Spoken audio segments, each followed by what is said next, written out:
It was close to midnight when Emily stumbled through the front door, her hair a mess, her perfume mixed with the smell of alcohol. She tried to move quietly, hoping her husband, Ryan, was asleep. Her guilt was heavier than her steps. She knew what she had done, what she could never take back. The dim light from the living room made her freeze for a moment. The house was silent. She threw her bag on the couch, took off her heels, and dragged herself upstairs, falling into bed beside her sleeping husband without a word. Ryan didn't move. He had already been awake, pretending to sleep. He could smell the alcohol, the unfamiliar cologne that clung to her clothes. He had been up the entire night waiting, his mind running through the possible truths. When she slipped under the blanket, he felt a wave of disgust and heartbreak. He wanted to scream, to confront her, but he didn't. He just lay there quietly, planning what to do next. Morning came slowly. Emily woke up with a pounding headache. She turned and noticed Ryan wasn't beside her. For a second, she assumed he had gone to work early, but when she looked around, she noticed something strange. The room looked almost empty. Some of Ryan's clothes were gone, his laptop missing, and a note sat on the nightstand. Her hands trembled as she reached for it. It wasn't a letter, it was an envelope. Inside were printed pictures. Her face went pale as she saw herself from the night before, stepping out of a car, holding another man's hand, laughing, then kissing him before going into a hotel. Every memory from the previous night came crashing back, blurry but undeniable. She couldn't breathe. At the bottom of the envelope was a small card that said, "I hope it was worth losing everything." Tears streamed down her face as she called his name, but the house stayed silent. She ran downstairs, shouting for him, but only her echo answered back. The wedding photo that once hung in the living room was gone, leaving only a mark on the wall. The reality hit her, he knew. He had seen everything. Meanwhile, Ryan was at his brother's place across town. He had followed her the night before after noticing she was dressed differently for what she called a girls' dinner. He parked outside the hotel and watched her go in with another man.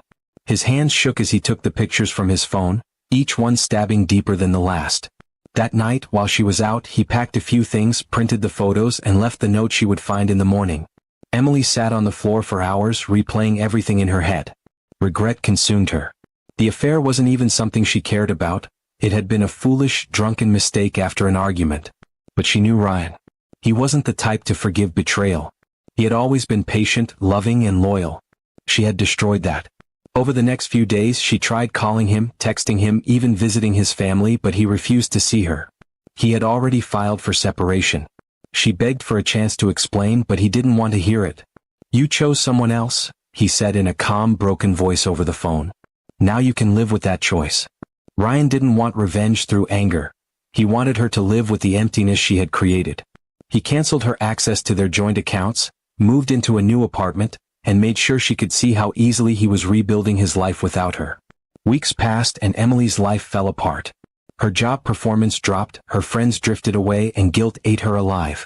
She found herself staring at old photos of them together, remembering how happy they had once been. Every laugh, every trip, every shared dream, it all felt like a cruel memory now. Ryan, on the other hand, was still hurting, but he had begun to heal. He spent more time with family, started running in the mornings, and even began therapy. He didn't hate her anymore, he pitied her. He realized that sometimes, revenge doesn't come from hurting someone, it comes from letting them see what they lost.